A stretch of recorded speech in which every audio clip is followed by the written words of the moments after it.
Well, good morning, everybody. I'm Jan Erickson from Stepping Aside, and welcome to Somewhat Daily Tarot and Rune for this seventh day of March 2019. Okay, so the book went live yesterday on Kindle. I'm doing the paperback version now, but I have to change the cover because the cover that I had for the Kindle version is too blurry, so they're not going to accept it. So I wish I just would have gone with the other one first, but it's okay. It doesn't really matter. I can have a different cover on the paperback. So the Kindle version of Witch Notes will be it's going to have a moon cover, so it's all black with a moon, and then so it's a nighttime one, and then the paperback will be a daytime shot of the sky over my pond. So you're going to see some, and it's in winter scene, so you're going to see the bare leaves or the bare branches of some trees on the side and at the bottom, and then you're going to see all these different clouds. And so anyhow, that's what the difference will be. But what I did, I tried. This is my seventh book. I don't know. I started writing books well, I don't know. I think I started the process in 2012, and I just kept writing different things and getting more and more. And some of it I was publishing on my blog, and just little aspects of it to see, what it looked like out there in print somewhere. And so, so some of the books I've written over the last few years, because this has been kind of a writing intensive experience for me. So some of them were already in the hopper, so to speak.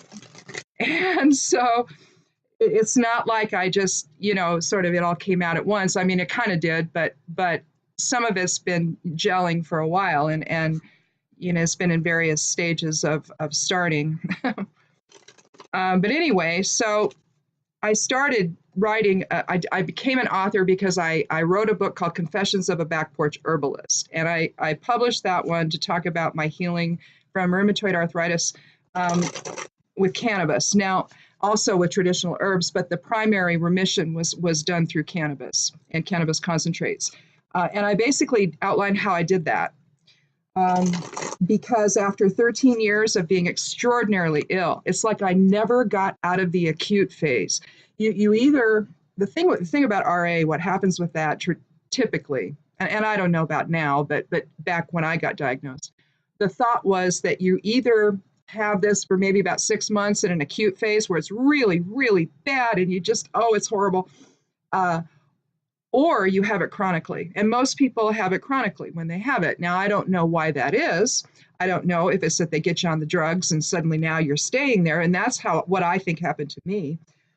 I don't know if that happens for everybody, but that was just the statistics. And so anyhow, nothing they did worked. I stayed in the severe range for 13 years when it finally exploded, because I think I had it far longer than that.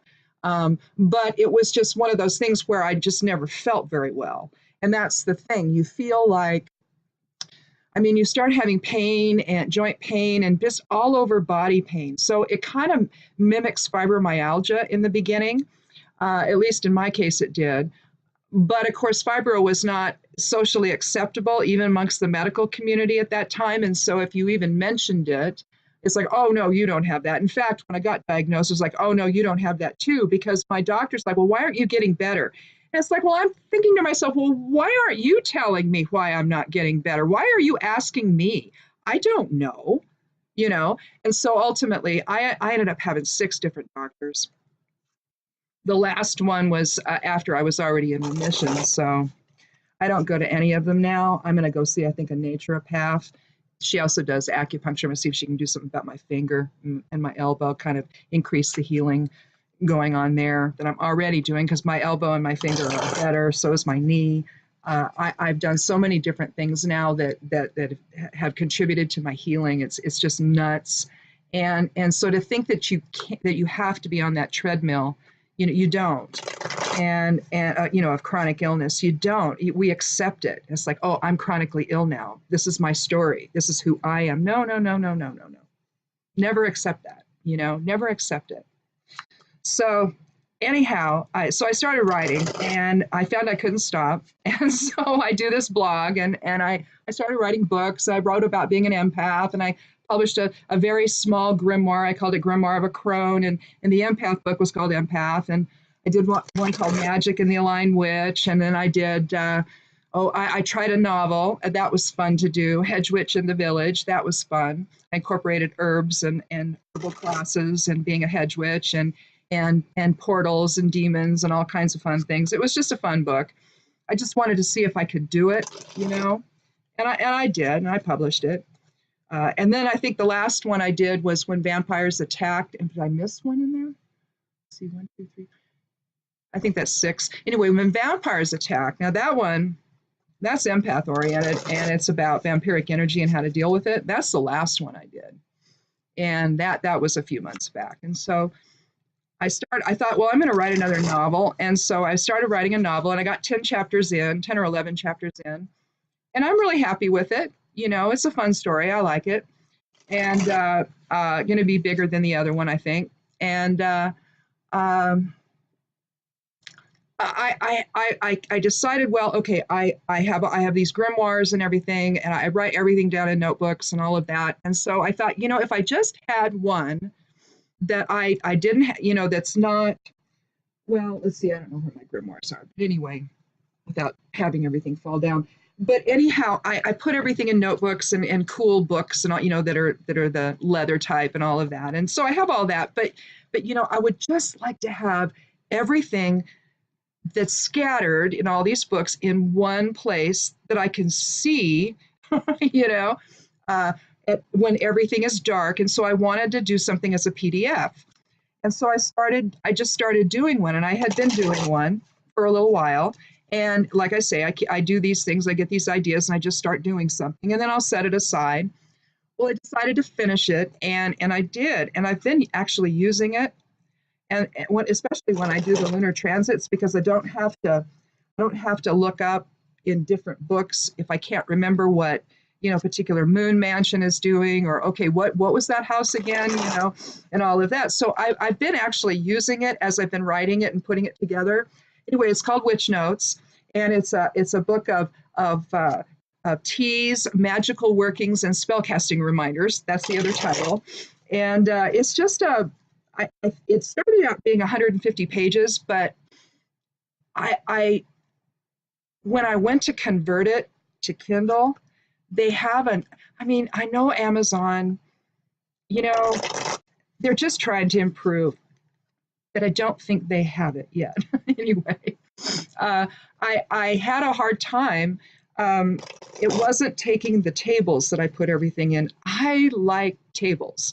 I like doing things on a spreadsheet. I like working that way. I just like doing things in cells.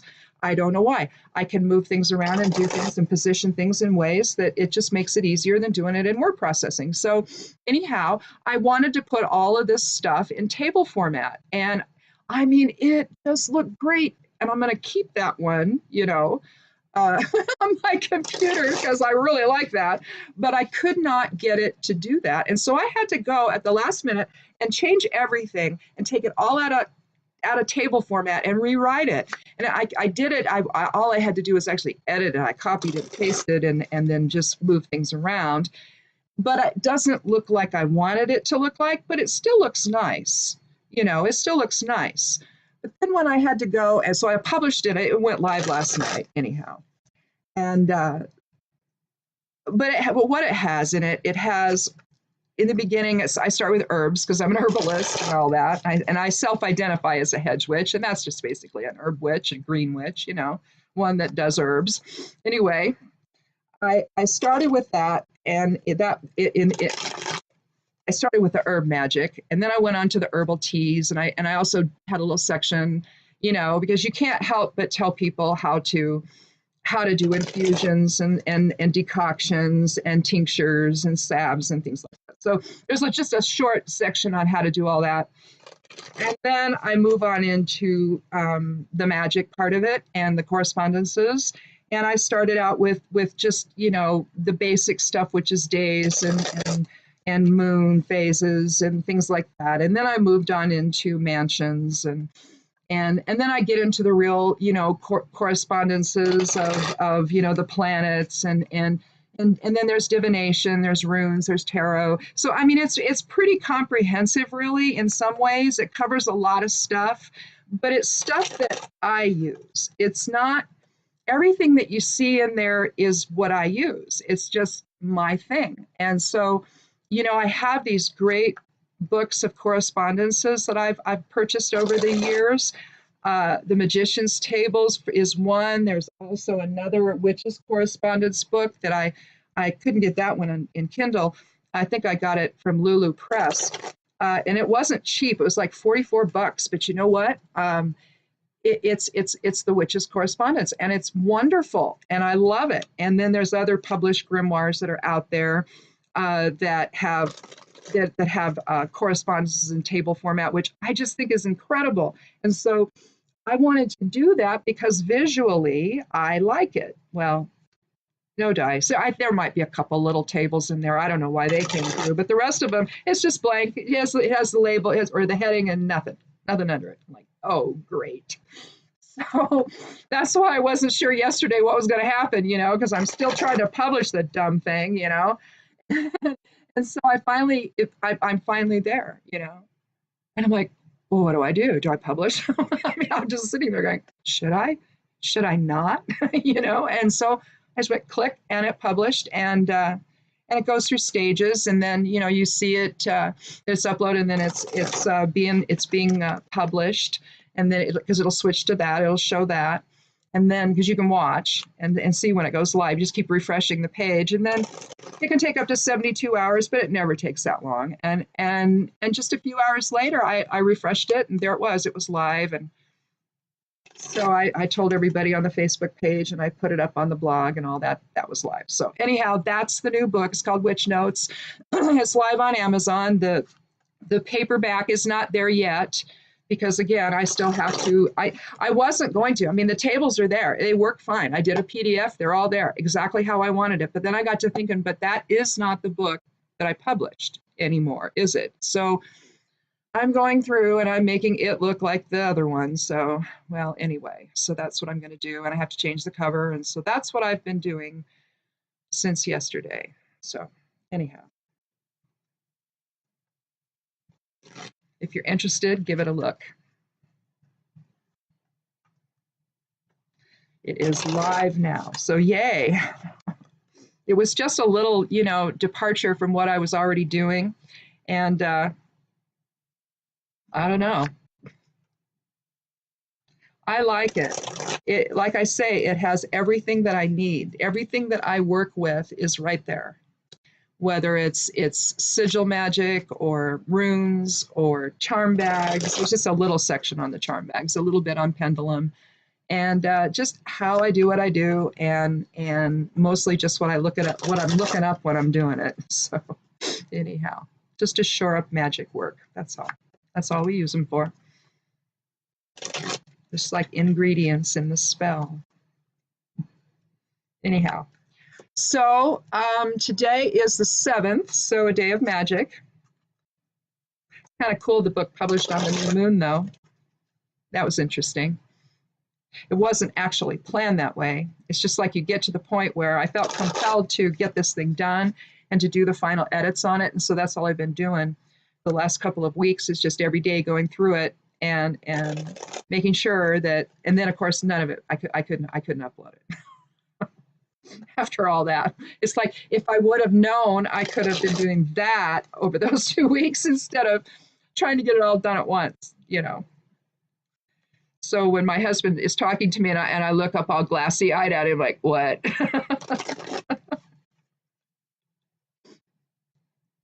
He's like, okay, it's time to eat now. Here, eat this. Because I can't, my focus is totally to the point where I'm not aware of anything else. Nothing else exists. So anyhow, but today's the 7th, and that's a day of magic. So, and balance, keeping spirit in alignment and in balance with shadow side of self. I would argue not even to do that. I would argue just to overtake the whole thing and just be spirit. I think the shadow side gets us into too much trouble. because we pay too much attention to it. But anyway, it's Thursday, so if you're working magic today, we're talking the moon is waxing now, so we can focus on magics of increase. So if you need something to happen in a positive way and you want to or have the feeling of something building towards something else, you can work expansive magics like that, taking use of making use of Jupiter's expansive energies. And you know, you can do that when the moon is waning too. If you need to, well, any time if you needed to like banish something or do a binding spell, I mean, you can do them at any time. Ideally, if you do them when the moon is waning, you know, versus waxing. But the thing is, if you really need to have that waxing effect to make it an additional energetic oomph to the whole thing, then I say do it. And that's why the correspondences come in, because you can use them to shore up, you know, energies that maybe you might want to tamp down certain energies, but you want to raise others. And so you can look at correspondences to see what will do that, what stone will do that, what seal will do that, what you know, candle color would help, what herb, what incense, anything like that that helps ritually to align energies in whatever you're doing. Something to think about if that's what you do.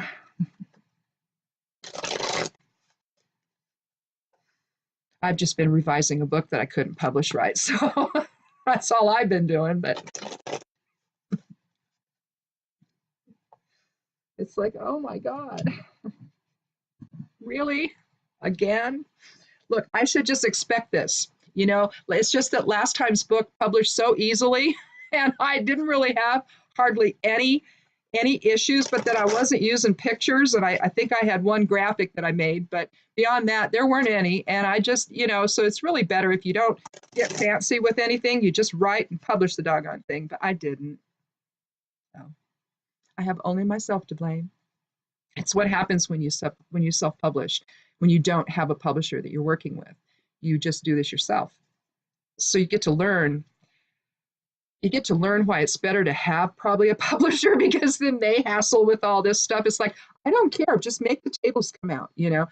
Yeah. So they would be able to do that for me, but I don't have a publisher that I work with. I just work with Amazon. So they're my publisher. So anyhow, so thanks so much for coming by today, though. I appreciate it. And I know I've been distracted. Some of it's been the book.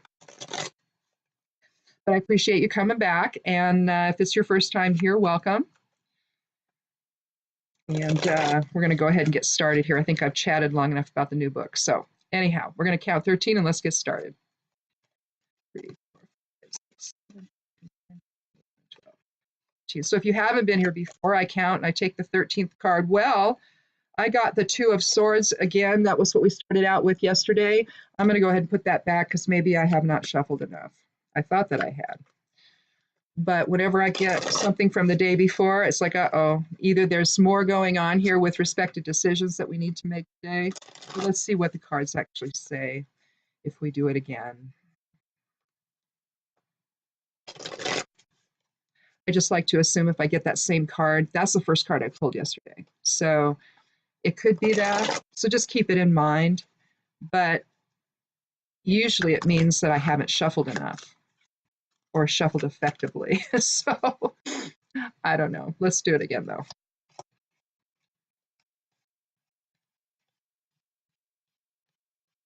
And I just take the 13th card because 13, I was born on the 13th. 13th is important to me in a variety of ways. It figures prominently in my life. And it's just my process for this particular gathering. Any other time, if I do like a 3-card reading, which is ultimately what I do here, is I pull 3 cards. And then I'll pull a rune, and then I'll look at how it all interacts together. But normally I would do, you know, 3 cards, just one right after the other in any other kind of a reading. But in this one, I want things to be really random. So I count 13 each time and take that card. So this time, not the 2 of Swords from yesterday, but the 3 of Wands.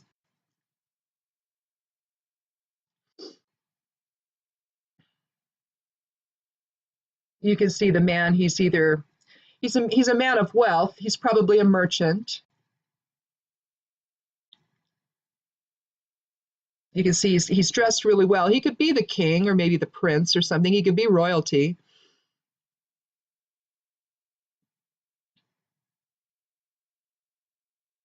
He's holding one sword, or not one sword, one wand, one spear, one staff, whatever you want to call it.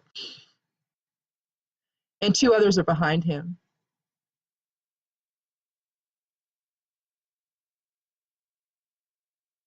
It's almost like we're getting a window into his future.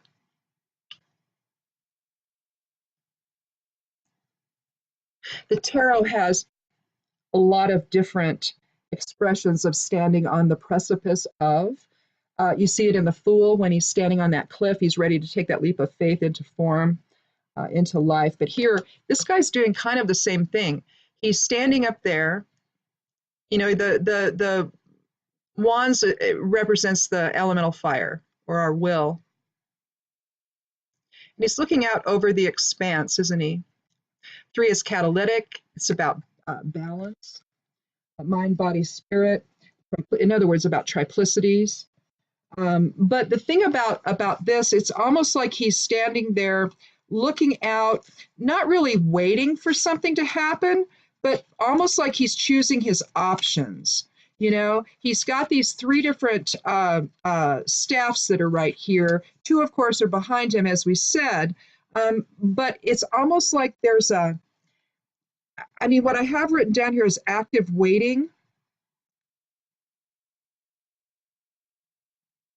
But it likely has to do with his trade, perhaps. So it's not that he's waiting for something to happen to him or waiting for something to manifest, but he may be, unless it's something that he's already caused, maybe. So he's maybe waiting for the fruits of his labors, perhaps. So there's a presence here of waiting, but I don't think it's something that's he's waiting to happen to him. I think that he's either waiting for opportunities that he can then manifest, because again, this is not a passive card. Fire element's not passive, so this is an active principle. So it's like he's waiting to do something or waiting for something that he's done to come to fruition, to show up maybe. But it's not something that's passive. He's not waiting for something to come to him that someone else has done, or he's not waiting to receive. He's waiting to create. He's waiting either for the right moment, or he's waiting for something that he's already put the time in to come to fruition. But let's look again at another card and see if we can get some more information about that. You get the sense of he's already, because of the two staffs behind him, that's why I get the feeling that there's something already in the works here. So either he's already got some ideas that he's just trying to find the right moment to manifest, you know, that could be, but he's ready. This is not a passive card. He's not just standing around waiting for his ship to come in. He's standing there waiting either to manifest something that he's already got in his mind, or he's waiting for it to be manifested, and he's already, this is basically his tableau that he's looking at, if you will. And he's waiting for it to show up there. So anyhow, but let's do another card.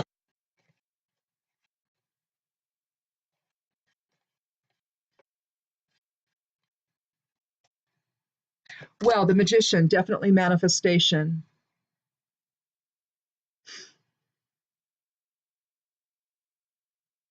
You see his tools on the table. They represent all suits, all elements. There's the pentagram, which is earth, the chalice, which is water, the sword, which is air, and the wand there in the front, which is fire.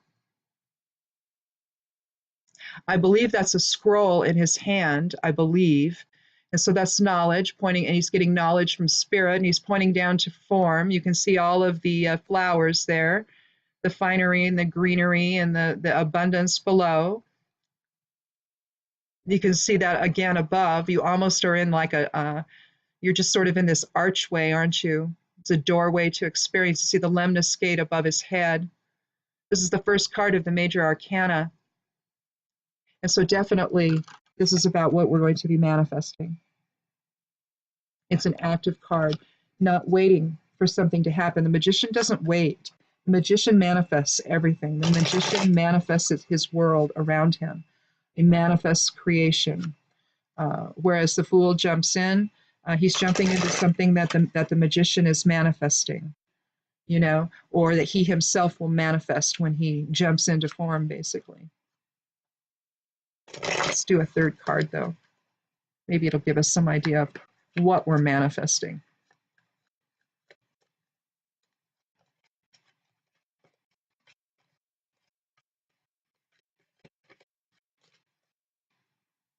Well, I got the moon. So another major arcana card. Listen, I view major cards as the soul archetype cards. And so when I get a major arcana card, I look upon that as higher self tapping us on the shoulder, reminding us of the different things we're going to be coping with here while we're here in form. But the moon is about mystery. Again, you see another expression of a doorway there with the two towers in the background. You see the moon looking down, not very happy, not very happy at those dogs. We see a lobster of rebirth. You know, lobsters and all of that. That's about rebirth and all of that. So he's coming out of the water there.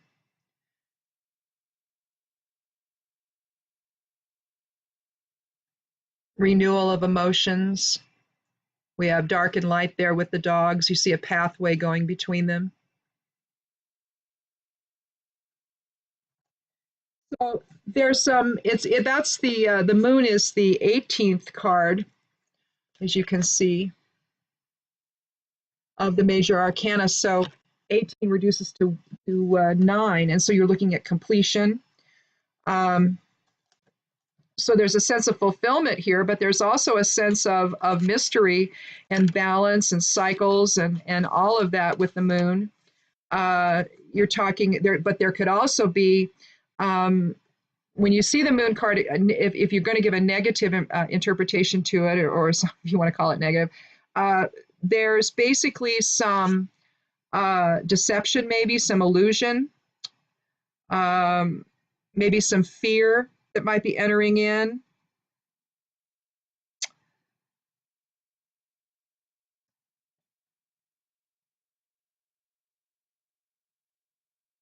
I love you can see the teeth on the lighter colored dog. He's really growling at the moon.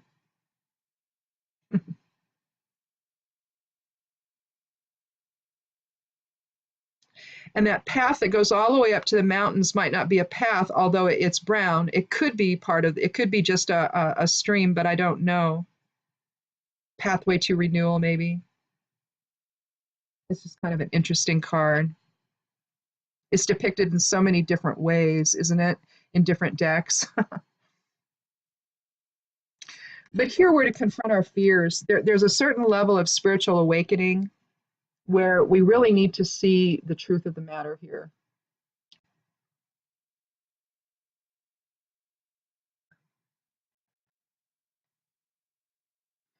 So if we have a 9, 10, 11, 12, 13, so 4 would be structure. So again, if you're sitting there waiting for something, for an opportunity to manifest something, or you're waiting for something that you've done to manifest, I wonder what illusion has to do with it. Because we're talking about, are we manifesting illusion? Or is illusion part of that? That's interesting. Let me look some more in the grimoire about that. Voluntary change, seeing what's hidden.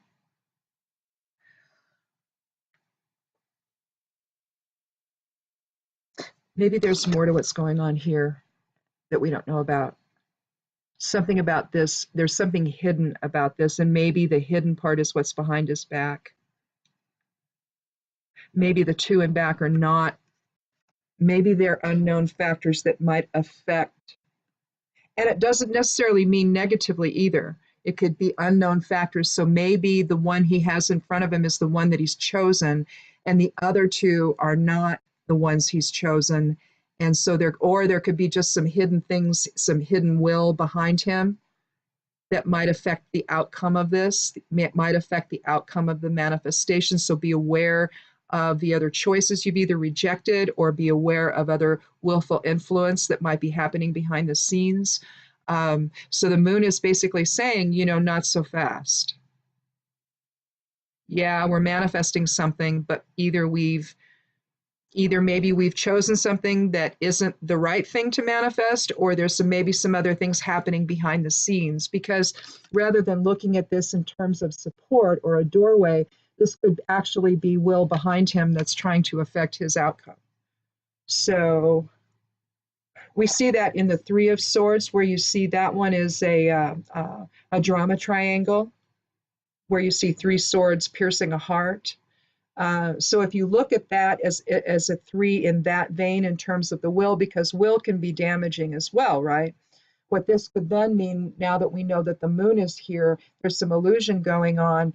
And so the two staffs behind him may not be his, or it could just simply be that he's chosen the wrong one, and he's doing so based on not enough facts, maybe. So if you're having to choose something today, if you've been trying to feel just like me in my book title or my book cover, or how I approached it, it's like, okay, I've chosen the wrong path, I'm waiting for that to manifest, and I'm deluding myself thinking that I'm going to get this one through, but of course I did it anyway. And I knew I was like, oh, do I take the chance? Do I take a risk? No. So if you have some options that you're considering and you've chosen one, you might want to give those others, just don't throw them away entirely. It might be something you might have to revert to if something doesn't work out.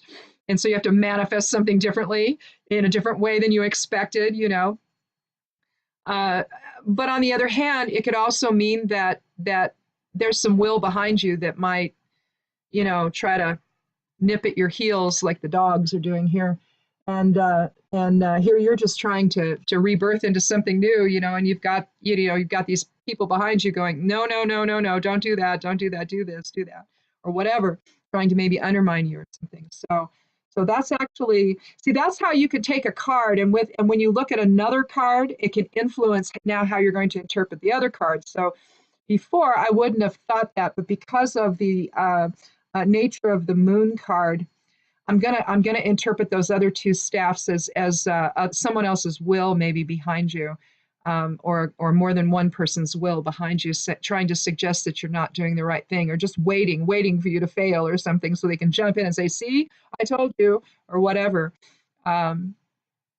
Something about those two behind. Now it's an unknown, isn't it? Is it just other options that you've rejected for the moment, and you've chosen this other one, or is it truly somebody else behind you trying to undermine? So you just don't know with that moon what that's going to have to do with until it manifests. So look around, see, is that happening in your life? Are you trying to get something going, or waiting for something to come to fruition? And maybe you're feeling like, hey, the structure behind me is not right, or somebody's maybe interfering, or something. It's your manifestation. Nobody has any right to do that. So, but people will, through jealousy and envy and all of that, competition. Maybe they don't want to see you succeed because they want to be the ones to succeed. So, just if you're involved in something like that right now, just kind of take stock, and just sort of feel in, and check in with people's emotions, and see if there's something there that doesn't feel right, that maybe feels unsettled, that maybe could be trying to affect your outcome. So anyhow, let's look at the rune though and see what it has to say. Well, this is Vunyo, and it's the 8th rune of the Elder Futhark. It's about joy and harmony. So hopefully there's nobody barking at your heels, trying to interfere with your progress here. But maybe the message there is just, irrespective of what's happening there, turn your back to it. He has. Just turn your back to it, and don't let that don't let that stop you from moving forward in your life and in your experiences. All too often, I think we do that where we're impacted by other people's opinions, and we don't do the things that we want to do, um, or we're worried about what the response is going to be. And so maybe we don't do what we want to do because we're afraid of what that response is going to be. Maybe we're afraid people will uh, not like what we do. You know, if you maybe you're somebody that feels compelled to speak out about something, but you're afraid to do it because you don't know what the reaction is going to be. Maybe you lose friends. Maybe you might lose your job. You might, you know, you just don't know. You don't know what someone else's reaction is going to be to what you do, especially if you do something that might be controversial. And so, you know, we tend to, unless we're fearless about things, we just go ahead and we modify what we do to suit other people or the reactions of other people. We don't want to deal with negative outcomes and responses, and so maybe we feel stifled in that, and we don't explore new ideas and new opportunities simply because of fear, you know, of the reaction from someone else, and then how we'll feel, and then are we going to feel isolated as a result of that? So it's like when people get divorced, you know, you have to divide the friends. You just don't divide the possessions. You have to divide the friends, and you have to, you know. And sometimes one person doesn't have any friends. They all go with the other person. You know, it's like how do you, you know, suddenly now you're faced with having to divide up things you never thought you'd have to divide up before. It must be odd. I've never had. We'll be married 40 years in May, so we've never had to deal with anything like that. But for people that do, you know, it's just odd. But anyway, you can't be afraid, though, to make changes in your life if that's what you need to do. I guess that's my point. Irrespective of the outcome, you know, at some point you just have to manifest your own life. And if the one you're in isn't working for you, then, you know, I don't know, either fix it or get out of it. But you know, you don't want to stay within something like that. But Vunyo is, again, it's the wish rune. It's the it's about fellowship and peace and positive relationships, but the other aspect of this, and it's where I was coming to, when you have to make decisions that maybe other people aren't going to like, um, at some point you have to simply express Vunyo within and not be concerned about what other people are saying. And so you have to manifest that joy from within. The joy is not manifested as a reaction to what is happening. So you don't wait to be joyful, you know, and have that predicated upon your environment and your reality at the time, because sometimes our realities aren't that great and we have to find a way to be happy in spite of all of it. And I guess that's the point. And in a very real sense, that's what this guy's doing. If we interpret those two staffs behind him as maybe stuff that you know isn't his, that's some will behind him of some other folks. He's made a choice and he's not paying attention anymore. And he's looking out. He's going to look to the future and to what he can manifest. And so what he's basically doing is saying, I'm not going to pay attention anymore, and I'm going to be who I am, irrespective of what's going on around me. And that's basically what you have to do with Vunyo. It's not something that happens, although it can happen as a result of positive interaction with others. It has to emit from you first. This is not an experience here, life and form. It's not an experience here where we wait to feel. And because if you do that, and we wait to know, if you do that, then you're going to be reacting to the illusion around you. Okay. If all of this is the projection of source energy's consciousness into form, all we're doing is we're pulling from that projection of consciousness. Things that have already, potential experiences that are already there for us to look at and choose to experience. And so if we then make that simply about our reaction to all of that, then we're not going to be very happy, are we? We're going to be in a constant state of emotional flux. If you emit the experience and the emotion that you want to feel, so if you emit joy, if you extend Vunyo to everyone and extend that joy to everyone, then it doesn't really matter what anyone else is doing, does it? You're creating that experience that you want to have. If I'm emitting joy, then it means I want to have a joyful experience. And if it just can't happen, then I'm going to go and give my attention somewhere else, and maybe I can express my Vunyo there, right?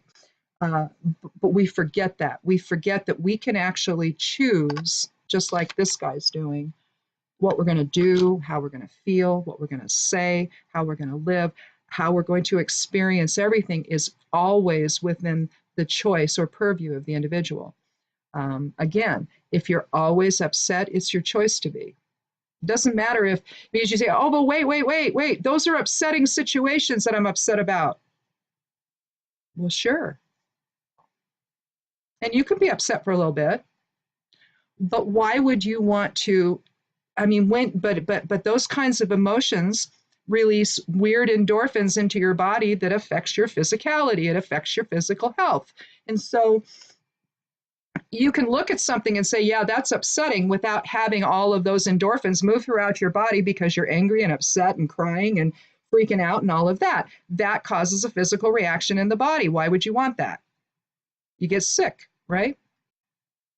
I know how I got RA. I was upset. And I take responsibility for it. And I just decided one day that I was going to tell my cells. I read The Biology of Belief by Bruce Lipton.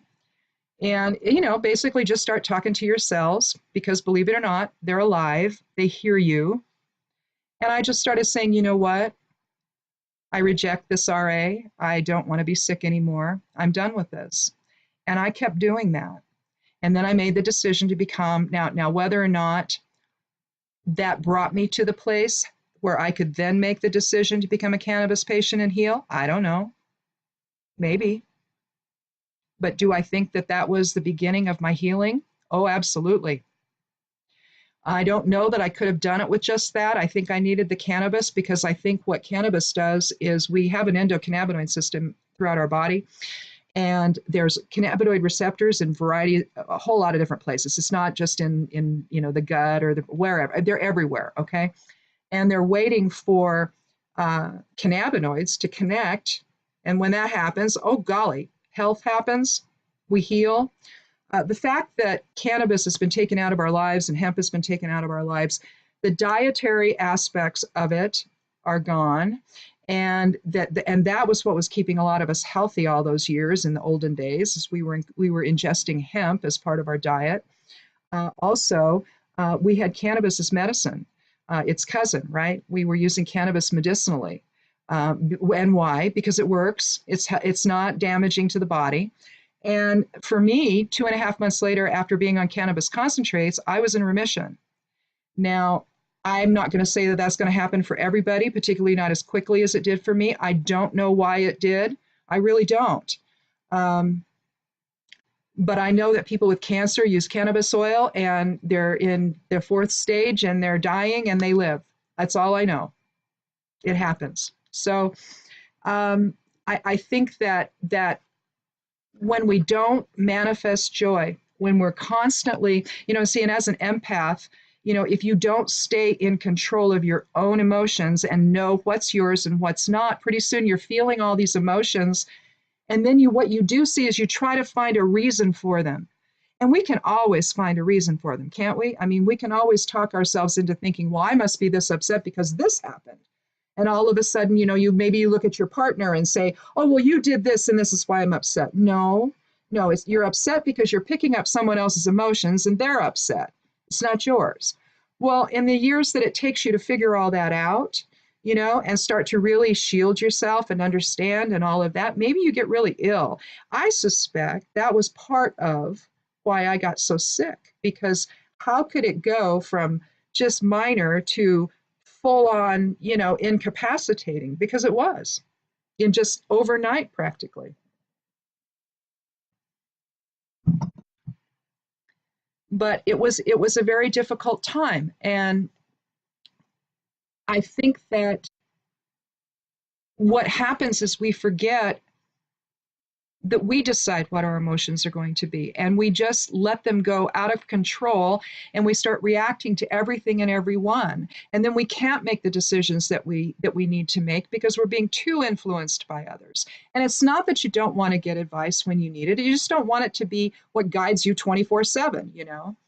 And I think that this guy has finally just decided, this is how I'm going to exert my will, and I'm not going to let anybody influence me on this. I'm not going to let anybody get in the way. That's why he's standing out in front of those other two, I think. So that's interesting. And to bring it all down, I mean, the significator for the reading today would be Vunyo, wouldn't it? Because where do we begin? We decide that. It's not reflective of our surroundings. It's not reflective of what we're going through or who might be standing there yelling at us. It might not be any of that. The Vunyo has to start within. The joy has to start within. And no matter what else is going on, Vunyo needs to be our natural state, no matter what. Even if we have to, you know, assert our authority, even if we have to, say no or whatever, we can do that with a joyful heart and with the ability to maybe see the bigger picture of what's going on. So even if we have to get angry about something, we can do it with, a sense of joy in the heart, and purpose for maybe right order to take place or something like that. So it's not about trying to control or exert your will over other people. It's trying to raise everybody up to a better situation. So that's interesting. Usually I don't have the rune be the significator, but I really think today that's what it is.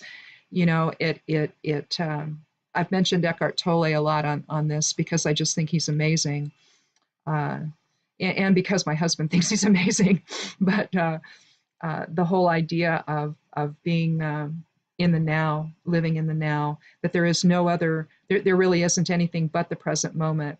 Our lives are just an ever advancing present moment. And we don't, if we just stay there, we tend to be happier. It's when we bring in worry over the past and future that that all gets just diluted, doesn't it?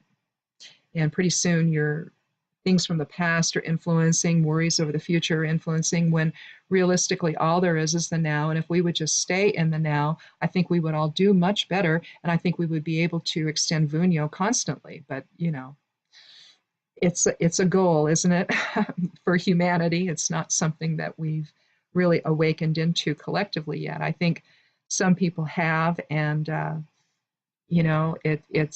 not one of them, but I know the direction. But it's hard. It's hard to be happy. It's especially when you're empathic. It's hard to simply live in your own resonant happiness, because it's always this battle of, oh God, that person over there seems upset. I wonder if I should go see them or something, or at least I could send, an intention of peace to them maybe, or that you're loved or something.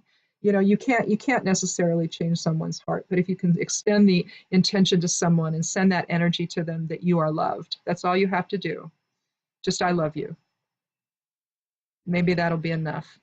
Sometimes I do that I do it a lot when I'm walking. We do our daily walks, although we can't walk right now because there's still a foot of snow out there. But although there's sun out there right now, and we're moving into a little bit warmer weather, like 36 or 37, so I'm hoping for some melting.